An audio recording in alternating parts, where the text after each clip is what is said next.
Victory week is finally among us. Victory week. We finally won. We finally won.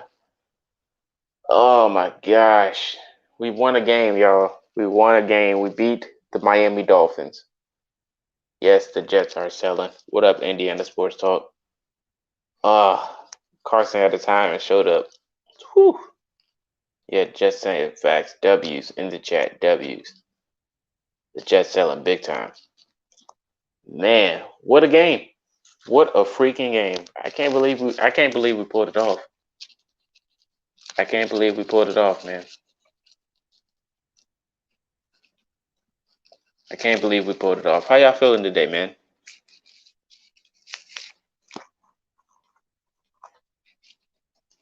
Y'all let me know how y'all feeling in the chat.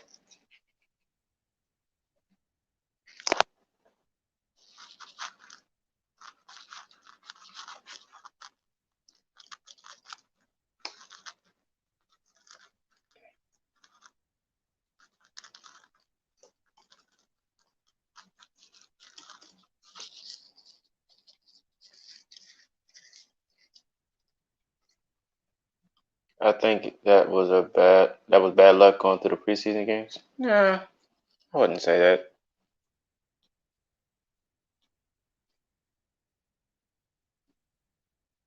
We gonna have somebody else joining us today. Who is it? Lucas. It's Victory Day, man. Victory Day. We won. Yeah, man, we won. It was a very good game for us. It was, man. We got a lot to get into it. I'm just sending out the tweet. Just give me this second. We live already? Yeah, we're live. What's up, guys? Lucas is here. He joined us. The Titans tied up the game. Wow. I saw that just before logging in here, and I was like, the Jets. Yeah, come the on. Jets. Right when we're all rooting for you, you still can't do it. Come on. We were all rooting for you. A wise man once said, you play to win the game. That's true. But yeah, Apparently man, let's they go didn't ahead. take his advice. Who knows? Yeah, that's true, man. What were you? Were you in your living room watching the game? Were you drinking anything? I was drinking a little bit here or there. Had a few Stellas. That was some good times. Plus, my dog, she was making it hard to watch. Oh man, not the dog again. Every single time the Colts scored or had a great play, especially that Grover Stewart sack fumble and Darius Leonard picking up until the face mask call. Every time I got loud, she got excited and naturally wanted to jump up on me. Yeah, kind of hard to watch when you're moving around with the dog right in front of you. Everybody's excited. Even pets. Pets are Colts fans too. Yeah. But yeah, speaking of that fumble, man, a lot of things happened today. Cam said calling more slants and scheming to tight ends involved was key.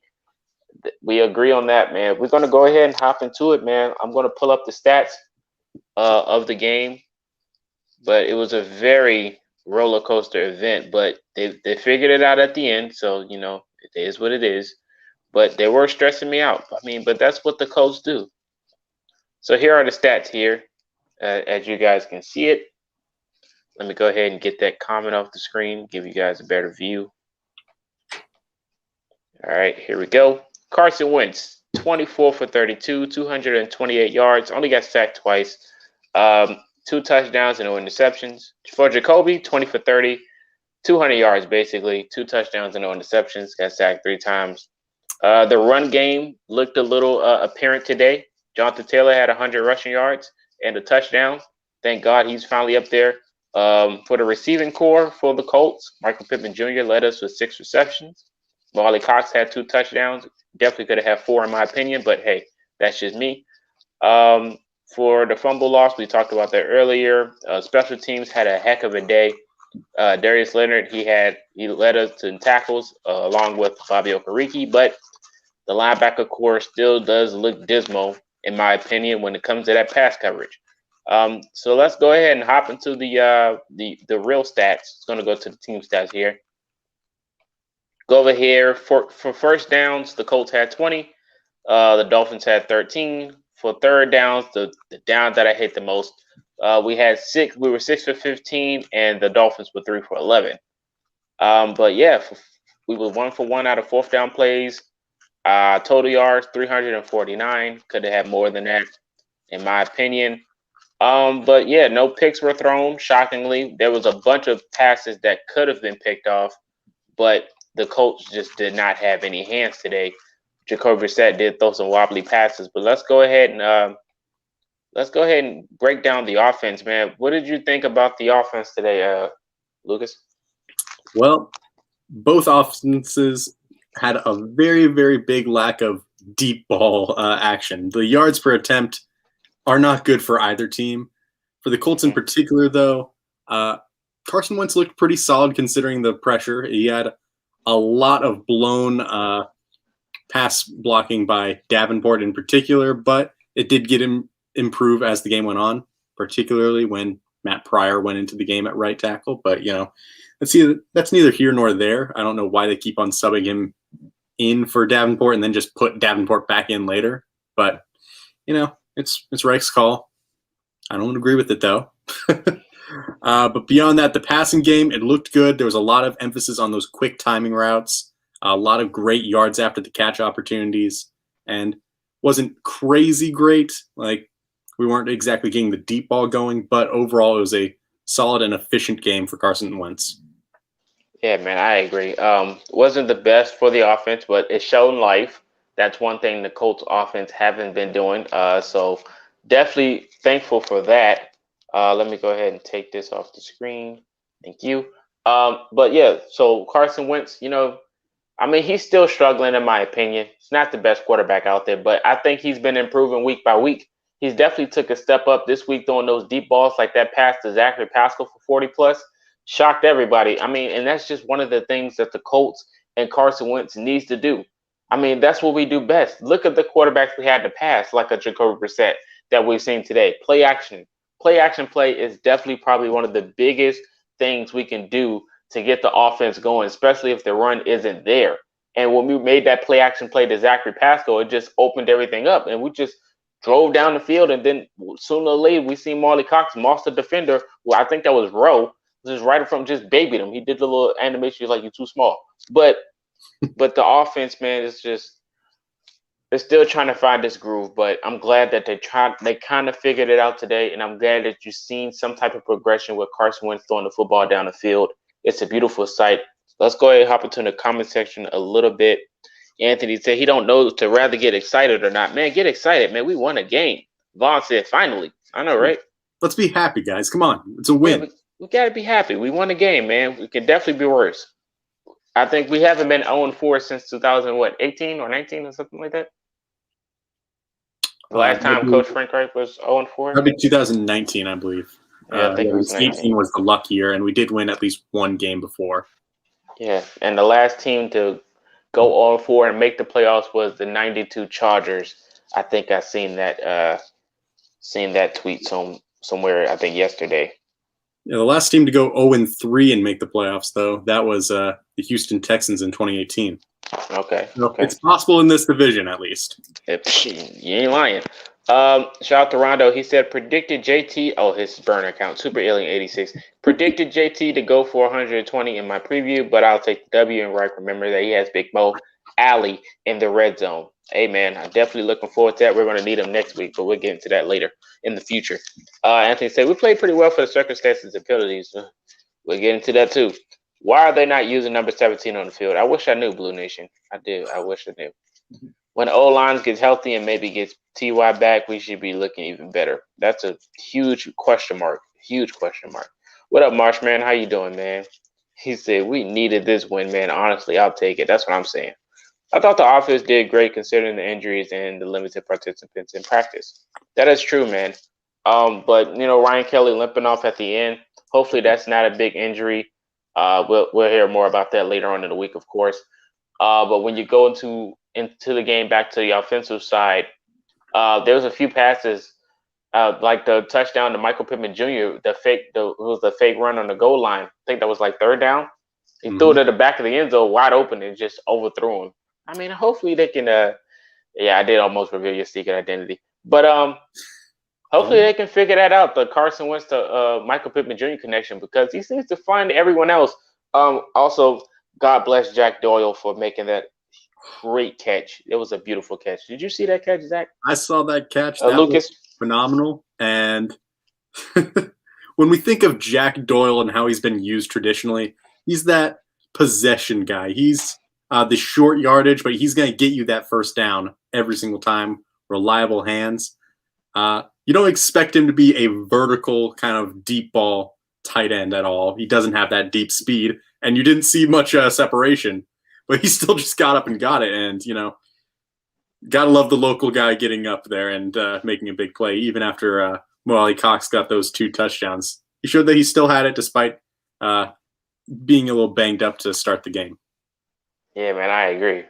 He said maybe we can start smelling blood in the water. I sure hope so.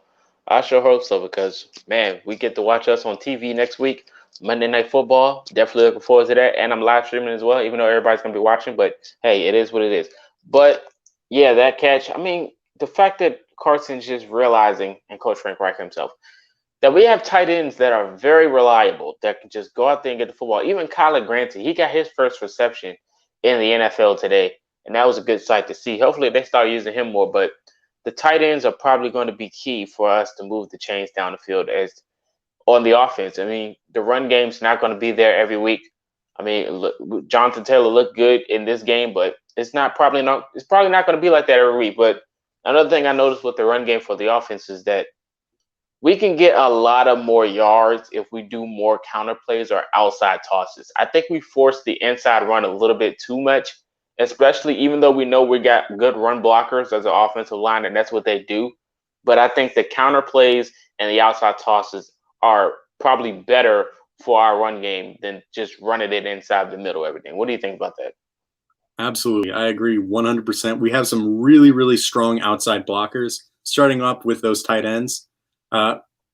Jack Doyle is a phenomenal blocking tight end. So is Mo Alley Cox.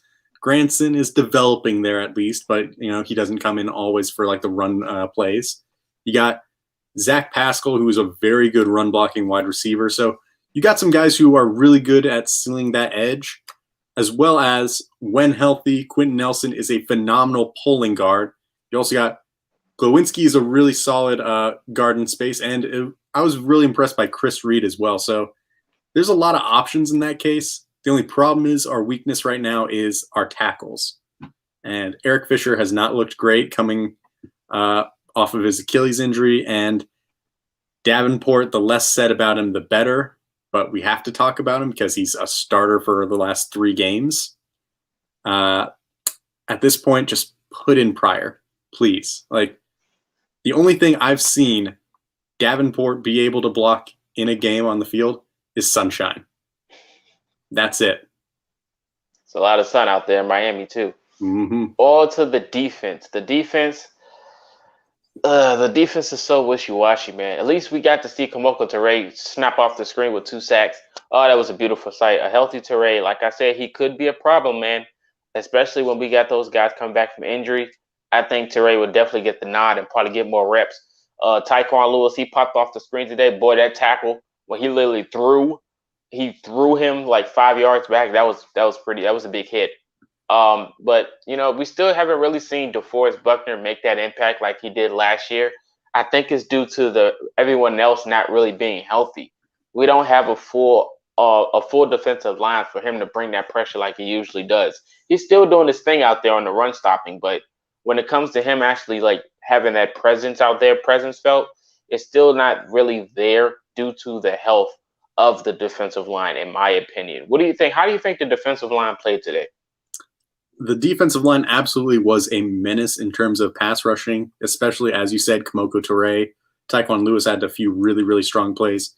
Al-Quadin Muhammad, while he is not exactly well liked by the Colts Twitter community, he still is producing pretty well. It's just he's been very inconsistent, but the coaches love him. So, but he's had a few good games last 2 weeks. So, it's been more justified recently.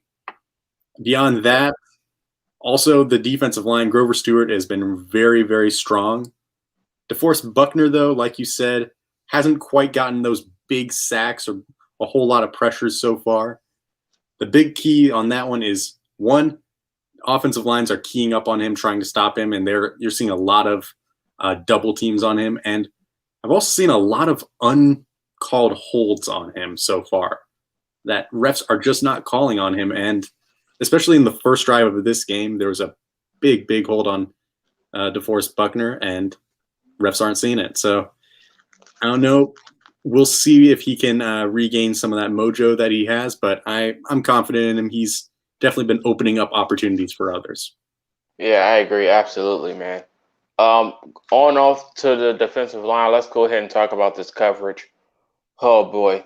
Vaughn said we need to get a place where we can cover the deep ball and short routes for those teams that can expose our defense. Hey, look, this issue has been going on for about 3 years now. Not going to lie to you.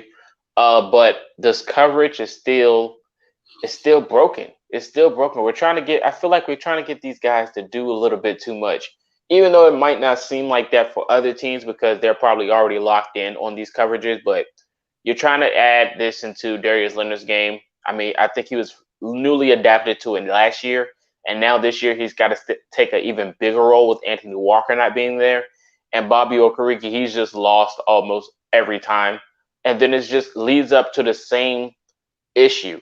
Miscommunication. Every single time. It's miscommunication, especially in the red zone. You try to figure out, okay, you see Darius Leonard here, but you see him pointing at someone, or they're yelling and they're looking at each other. And then someone just gets open on the flat route just every time. It's just the same issue. Every time. I said this in my previous video, Jacoby Brissett, I felt like he was going to dial us up. Unfortunately, it was too late because he realized Devontae Parker is going to catch the ball every time you throw it to him. And he literally shown that.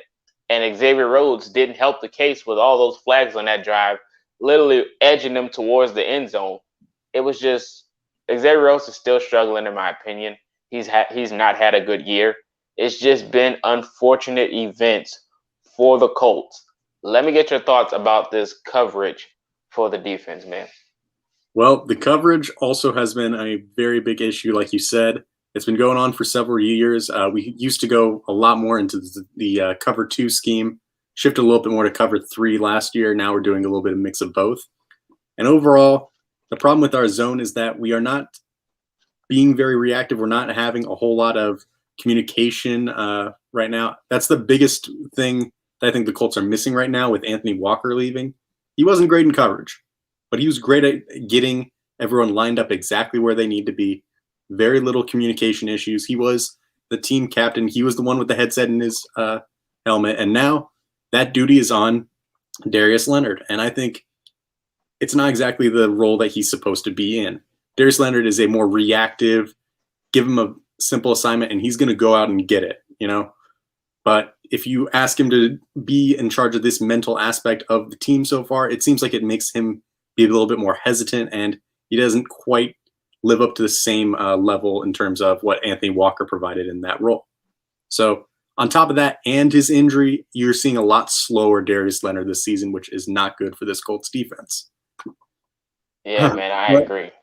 Beyond that, beyond just him and Okereke, who we've talked at length about, or sorry, not Okereke, it's Okereke. Apologies, Bobby, even though you changed, you told everyone way too late on the correct pronunciation of your name, and we're all just stuck in Okereke. I personally blame Pat McAfee, though, for that. But beyond that, Xavier Rhodes has not looked good. He is still working his way back from injury, but he's had some pretty rough holding calls like we saw in that final drive. Rock Ya-Sin has been the best corner of the Colts so far this season, and he was out, so they definitely missed him. Rodgers got picked on a few times, and Kenny Moore has definitely had some struggles this year, which has been disappointing considering how great he's been previously as the slot defender. So we also were missing Kari Willis, and on a few deep balls, you could see that Sendejo was not filling those deep zones very well at times. Like there was not a lot of help over the top on the few deep balls that Brissett was dialing up. So overall, we need to get healthy, of course, on both sides of the ball, and that would make it an easier evaluation for our team. But it seems like we're also not exactly putting our guys in the best positions to succeed right now, Like, we need to dial up a lot more press man looks to knock these receivers off, because while I think that the zone can work, we can't be so over-reliant on the zone that defenses know exactly what kind of coverages or offenses are going to know exactly what coverage we're running every single time. Yeah, man, I agree. Another person we really missed today that some Colts fans might not like or really understand is Rocky Sin, man. Rocky Sin has had a solid year. He's had a solid year, and I think he's been disciplined. I think he's really has been disciplined, and I think if he would have been here today, I think we probably would have had a better game out of Kenny Moore. I think it's like a yin and yang effect with them guys. Maybe they would have put Rockets into Devontae Parker, and maybe that flag would have never happened for Xavier Rhodes. Maybe he would have been on the other side. But, I mean, the fact that it's like a gift and a curse that they lost Will Fuller, because I feel like if Will Fuller was still there, they probably would have had that first quarter offense that they had with Waddle out there going crazy. Fuller was out there. It's like the Colts defense didn't know who to guard, because I feel like Waddle had like a streak of catches in the first quarter. But, I mean, they pretty much went away from their game plan. And, of course, we putting pressure on Jacoby doesn't help, because we all know how Jacoby is when he's under pressure. So, I mean, Jacoby still had a solid game, in my opinion. Both QBs didn't throw an interception.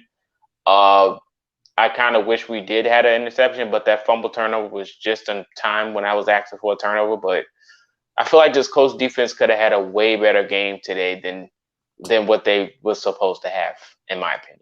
Absolutely. There were a few dropped interceptions, especially early on, where the Colts defenders did get a hand on it, but they just couldn't wrap it up. So Jacoby Brissett did escape from a few really, really bad turnovers here or there, though some of those were more so on his receivers who were just dropping the ball and bouncing off of them. Like, there's one with Adam Shaheen in like the first drive of the game, and it just bounced right off of him, right into Darius Leonard's hands, and he just dropped it. So the game could have been a lot better for the Colts defense. They were not perfect, but they ended up doing what they had to do. They won the game. They went a little bit too much prevent defense towards the end, and that helped the Dolphins get into the game a lot better than what I thought they should have. Like, ultimately, we still won, but it could have been a lot bigger margin of victory had we kind of kept the gas pedal going down, because it was the overly conservative play calling towards the end was not a great look. And if Brissett was a better quarterback, and if they made a few bigger plays towards the end, they could have possibly gotten back into this game. Yeah, man, I agree. I feel like Brissett, out of all the quarterbacks we're facing this week, is probably not the best quarterback. So I could see a guy like, for example, Zach Wilson. I mean, he just literally dotted up the Titans. I don't know if they won or not, but the fact that he was just dotting them up could literally show you what he can do to our defense, because our defense is pretty much a standstill. They don't really do a lot of moving, so it's going to be rough. It's going to be rough. So if we would have lost this game, I probably would have chalked the season. But yeah, we still got faith, man. I mean, we're still not healthy at the end of the day. Offensive line depth, we've shown our depth. We have good depth when it comes to our offensive lines, and we kind of hit on that before the season started when we picked up when we picked those guys up. The Chris Reeds of the world, the Matt Pryors, and Danny Penner finally got on the field after 2 seasons. Like, we got some good depth. Like, we can swing these guys around until the offensive line gets healthy. I hope this game was like a wake-up call for the Colts to try to figure out what we've got to do going into, next week and then the week toward after that. The offense, I think we need to use the second half offensive game plan more into the first half, and I think we'll probably have a more stable game, because when our offense is stagnant, it leaves our defense out there on the field more. So that's why I don't really put the blame on the miscommunications and everything all on the defense. Is that the defense is gassed.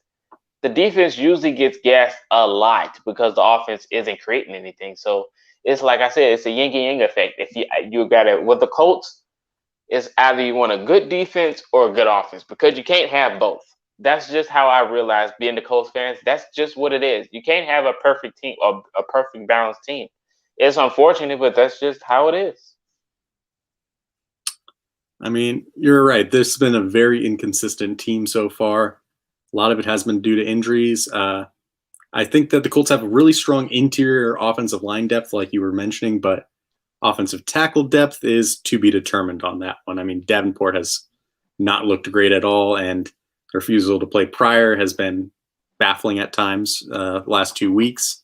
But I do like our interior offensive line depth, which will be tested if Ryan Kelly is going to be out for any number of games, and with Quentin Nelson currently out right now. Hopefully we can get healthier, especially as these games continue to go on, because Ravens are not going to be an easy opponent. I'll say that much. And if we're talking about defenses getting gassed, there's very few offenses that make defenses as gassed as the Ravens are. I mean, trying to keep up with Lamar Jackson for 60 minutes, you might need a breather. Yeah, you really do. And I think he's Mr. Primetime himself. Monday Night Football is just down his lane. Nobody else is playing football. He's the center of attention. I'm pretty sure he's going to try to give us a headache. But I did see I think Matt Pryor did step on the field today after they benched Davenport finally. They did, but Davenport did come back in later on, which was puzzling because I thought Pryor was solid. He wasn't great, but I mean, when the expectation is Davenport, it's hard to get much worse. So yeah, put Pryor in, please. Yeah, that sack of Carson Wentz literally just walked right past Davenport. You know, that's one thing I don't like seeing on the instant replay is those sack replays on our quarterbacks like last year with Phillip Rivers. It was Davenport against the Houston Texans. J.J. Watt literally just walked right past him and didn't even touch him. He just literally let him walk past like it was an open door. It's unfortunate, man. Hopefully they just got to figure it out, man. Of course, they're going to look over this film. Hopefully they see some things. I feel like they find a new problem every week, and they adjust. I feel like they adjust every week. Hopefully they adjust before it's too late. That's just my moral of the story for me. Absolutely. The adjustments do need to happen. They do need to be continuous with this because I think Braden Smith is going to be working back and he might play week 5. There's a possibility that he's there. If not, he'll be playing week 6. So you might not see Davenport much longer. So rejoice. But with Ryan Kelly going out, then you might need to adjust again and get someone else in. But I do like our interior offensive line depth. Maybe Pinter plays a little bit. He did play center last year a bit, so that could work out. So it's not great, not ideal, especially with all the injuries that we have had to go through. I mean, I was talking earlier, we have 50% of our starting lineup is either banged up or out right now. So everyone making these hot takes saying a coach needs to be fired, or heck, Ballard needs to be fired, or that Wentz is a bust and he's not doing anything. It's hard to evaluate a team when half of the starting offense is not healthy. And everyone says injuries happen to everyone, not at this scale. Very few teams get this level of injuries to start off their season. So I'd say be patient with the team, wait on this. I just really, really hope that we can get proper protection in front of Carson Wentz, or else it's going to be a very long season, especially for those ankles. Yeah, man, I agree. His ankles are getting better week by week, and you can definitely see the progression. Another thing, Marlon Mack. This is the last topic of the day. Marlon Mack was on the field, even though amid trade rumors earlier on the weekend last week. He was actually on the field. We know Jonathan Taylor's banged up, but the fact that we're seeing him and not Wilkins, how did you feel about Marlon Mack playing today? I thought that was more of them trying to showcase that, hey, we got another guy. He's healthy. Maybe if he breaks off a few big runs, it helps bring up his trade cost. Unfortunately, that did not happen, and if anything, it might have lowered his trade cost. But he also was not put in a great position to succeed because he was being given garbage time when it was obvious that the Colts were going to try and run the ball to get that clock, keep it going, try and pick up a few first downs here or there, and just milk that time off the clock. Unfortunately, when everyone is expecting a run, it's kind of hard to make that big play happen. And Mack was bottled up quite a few times. He did have some positive plays here or there, but was not an ideal way to showcase him for potential trade suitors. Yeah, I agree. If anyone has any questions or anything about the game that we may have not talked about or you want to discuss, feel free to let us know in the comment section. This is the final mark of the reaction stream. I'm definitely going to make a video maybe tomorrow about the game, but you guys let us know. How'd you feel about the game or something that we might have missed? another thing that probably could have happened, like I said, the drop passes, the connection with Carson Wentz and Michael Pittman Jr. is still not clicking. It's unfortunate because we expected Michael Pittman Jr. to have a really big year, but the fact that the chemistry isn't all the way there with the quarterback is kind of hindering that. How do you feel about that? Well, he is getting more targets than anyone else so far. It's just then a few plays here or there, especially in the red zone, where it's just right off the tip of his fingers or just out of reach, and he's not quite getting it, and that's limiting kind of like our upside on this one. I mean, Carson Wentz was able to connect 2 times to Mo Cox, who can just catch anything if it's within his own stratosphere. So there's that, but outside of that, it's tough to kind of get these contested catches, and he needs to kind of adjust for Pittman so far. But outside of that, I think the connection has been all right. It hasn't lived up to the expectations that we want, but I think that it's just all about this timing because remember, Wentz did not have very many practices with these wide receivers to get in sync with all of them. And every single receiver catches differently, runs routes differently, has different speeds and everything. So I think as the season goes on, this will improve, but it has been disappointing. But thankfully, Mo Cox is the solution to all of our red zone ills. So let's just keep on throwing it to him whenever we're in the goal line. Forget the run. Give it to Mo. I agree. What would Jack do? You know, other than Big Mo. Big Mo should definitely just be the red zone target alone. I think he's probably the easiest target to throw to in the red zone. Hopefully Carson's seen that this week. Hopefully a coach addresses it in film when they go over the studies. Be like, hey, we're going to have to get down to this field and just throw it up to Marlon Cox if anything. But I feel like that'll just record-breaking wingspan that apparently Kyle Pitts is jealous of, and that the Falcons forgot about that Mo Cox exists. But I'd say he needs to tag the Falcons, say, "Hey, here I am." The Falcons, anywho. Carson missed preseason and training camp. They'll get it together. I sure hope so. I mean, it's like I said, it's never too late. The AFC South is still open, in my opinion. It's not a sole contender yet. Like I said, the Texans, they had good 3 preseason games. The Titans are still struggling, apparent to them almost lose to the Jets. I don't know if they won that or not. But, the AFC South is still open. All we have to do is pretty much win 3 division games. We already lost to the Titans one time, but I don't think we'll lose to them again. It looks like the Jets won. The Titans won? The Jets won. Oh, well, it makes it even better for us. Hopefully we find this agenda and, we get on the chalk and, we just try to win this division before anything else. Try not to, aim too high because you get shot down faster. So, yeah, all AFC South teams lost besides the Colts this week, so that is great news for us. Of course, the Jaguars are 0-3. Titans are, I believe, 2-2 now, and Texans are what? Texans are 1-3. Oh, 1-3. Yeah, their only win was against the Jets. Okay. Or the Jags, week 1. So we're now tied for second in the division with 1 win. Like I said, we're definitely going to have that NFC East last year. I think that's how the AFC South is going to turn out this year. I think the best team is going to have a bad record and they're going to make the playoffs. But I think that's just how it's going to turn out. And probably be the Colts. If we figure it out, I mean, we're going to lose some games, but we'll probably lose games that we're not supposed to win, if that sounds correct. But there's a lot of winnable games on our schedule, but next week, maybe not so much. 9-8 and 10-7 could win the division.